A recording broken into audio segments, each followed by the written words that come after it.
welcome back to Patched. Welcome back. Two Razer mics. Yup, we got the Razer Viper versus the Deathadder Elite. So we got ambidextrous versus ergonomic. Yes. Very, very different as far as shape goes. Price also is very different as of right now. I mean, the original retail price for the Deathadder Elite was $70, I believe. $70, But it's going for $45 on Amazon. Since the Razer Viper is new, it's going to be full retail price, and that's coming at $80. So it's like a $35 price difference. If you guys want to get either of these, we'll leave links below. They're affiliate links. If you choose to buy it, it does help us out. But yeah, let's get it started off with the shape.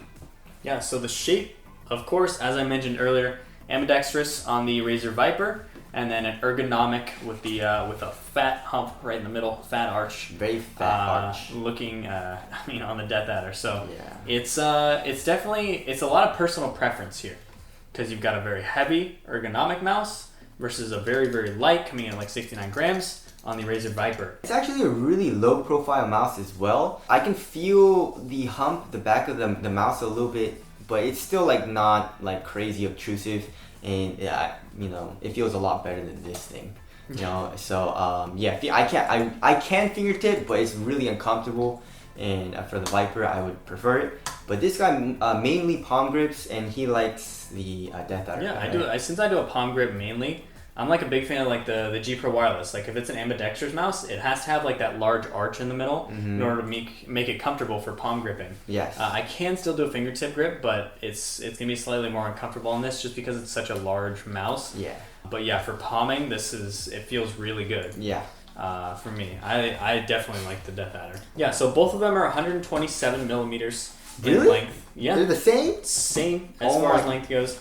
I mean, if you want to get into the nitty gritty, the the Razer Viper is like 126.7. Yeah, no, they're pretty much the same. For all intents and purposes, same length, essentially. Yeah. The width of it is going to be 66 on the Razer Viper, and then 67 to 68, depending if you're looking at the top or bottom of the Razer Deathadder. It was like the same. So it's like roughly the same. It's just the mid section on here. It's very different. Wow, because you've got this like this concave part for your ergonomic usage. Yeah. But on the other side, it's actually protruded outwards to hold your ring and your pinky fingers right there when you're holding it. So that's a little bit nice to have if you're a right-handed user. I just put my ring finger right here. I don't know. It really doesn't matter to me. But yeah, as far as the shape goes, very, very different. Obviously, it all depends on what you prefer. So. Yeah, for sure. I mean, definitely. That's the huge thing. And again, with like the weight on here, you're looking at 69 grams on the Razer Viper as opposed to 100 grams on the Deathadder Elite, which if you're used to all these light mice, this thing feels like a brick. Brick. Yeah. Very heavy, very bulky feeling. Obviously, like we always say, weight isn't very important to us, but like the 30-gram difference that's a lot. Yeah, if you put these two side by side, you will notice. Yeah. Again, you'll get used to it in like 5 minutes if you're actually playing games with it. But it's something that's noticeable. Exactly. And of course, they both have these rubber grips. The Viper has the rubber grip on the side. The entire side of it is rubber. On the Deathadder Elite, it's more on just the bottom half of the sides. So, but I mean, when you're gripping the mouse, you feel it. Feels great. It's easy to grip. So, moving on to the glides. Pretty much the exact same. You have glides on the top and the bottom of the mouse, and then right around the sensor. Exactly. Yeah. Exactly. So and they feel like stock mouse feet. They're not they're not going to be like a Model O or like an ultralight as far as like the Hyperglide feel goes, but they're stock mouse feet. They're basic. They're okay. But the thing is, when we get Razer mice in, they always do that thing where they have something protruding out and it scratches up your mouse pad for like 5 minutes before you break it in. Yeah. Always. Exactly. So I mean, if you want really fast skates, you're not gonna get it here. But if you want something a little bit more controlled, you're gonna be in control a little bit more, then these are a good option. As far as buttons go, I feel like the buttons feel the exact same. For the mouse 1 and 2, I like them better on the Viper. Really? But the side buttons on the Viper suck. No, they suck. The 1 and 2, the 1 and 2 feel really similar to me. No, they both feel like really mushy to me. No, it feels better. Really? It definitely feels better for me. Hell no, you tripping? Wait, what's wrong with you? Really? Huh. To me, they both feel mushy. I guess like Lucas, you're just saying this one feels a little bit less mushy? Yeah. Okay. Yeah, the side buttons on the Viper, you guys already know, feel like trash. Yeah. They're really hard to press. I mean, obviously, like we always say, you'll get used to it, and once you use this mouse for a couple of days, you'll definitely get used to it. But comparing it to our other mice, especially the Deathadder Elite, it's really hard to press. Yeah.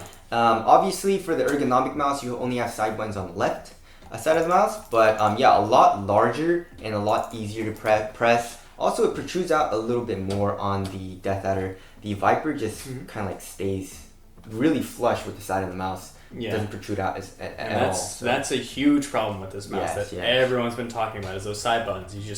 They're so hard to press, they don't protrude out enough. Yeah. Like on the right side, I'm hopeless trying to press those with my ring finger. Yeah. Almost every single mouse that has them, I can always press with my ring finger. These ones, I can't do it. Mm-hmm. I physically cannot. Yes. As far as the DPI button goes, you have two DPI buttons that are rebindable here on top of the Deathadder. The Viper, you have a DPI button on the bottom. And also light indication. Yeah, with the light indication on what DPI setting you're on. As far as the scroll wheel goes, the Viper actually has more steps. So the steps are a lot shorter. The Deathadder feels a little bit longer. And as far as the ease of scrolling, they're both really easy to... No, the Deathadder is actually a little bit easier. Yeah, there's a little bit less tension, it feels like, on Deathadder, so it's really easy to scroll.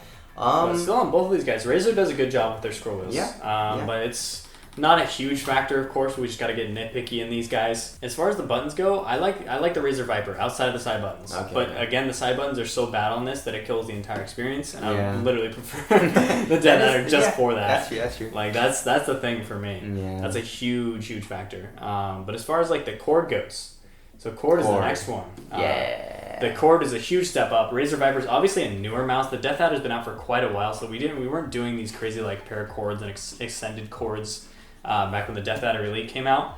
So now the Razer Viper's got this paracord on it. It's a tighter weave than we're used to, like with the Model O. But it still feels good. You don't need a bungee with it. I would say it snags just a little bit comparing it to the Model O, but definitely not as like bad as the Deathadder. So the Viper has better cords. As far as build quality goes, the Viper's got some really nice build quality. I love that texture on there. Really? I love it. I mean, it is nice and it makes it a little bit grippier, and also like it doesn't pick up as many fingerprints as the Deathadder, but it just looks cheap to me in my personal opinion. Compared to like the smooth finish, I don't know. It just feels like it's undone. I don't like the weird sort of design we got going up top on this guy. But they did make it to 69 grams without any holes in the mice. Yes. Or in the mouse. And with, I guess, RGB as well. Yeah. Yeah, that's actually one of our next categories, RGB. Yeah. The cool thing about the Viper is it doesn't show a Razer logo like the Deathadder Elite does when it's off. That's very cool. Yeah. So you can't see any of the branding on there.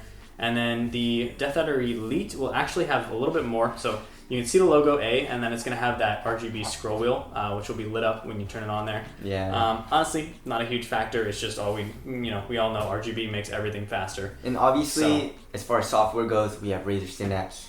For both of them. Very functional, better than it used to be. We've been over this in the past, but it's solid. Yeah. Solid. RGB on both of these, good. No complaints there.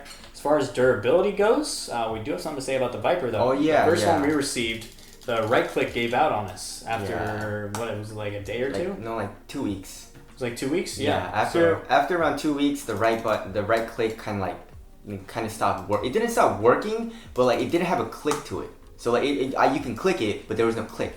So I was like, that's weird. So I got this is a replacement one actually. So yeah, which hasn't had any problems since then. Yeah. But so it could have just been the one that was sent to us, but like we have to obviously make note of that. Because we're reviewing them, that is a factor on there. But honestly, both of them are nice mice. It really just depends on what you're planning on using it for. If you like a palm grip and you like ergonomic, you got to be specifically right-handed, but you like the Deathadder Elite. If you prefer a light mouse, good cord on this one, and it's ambidextrous as well, you'll like the Razer Viper, just so long as you don't use your side buttons ever.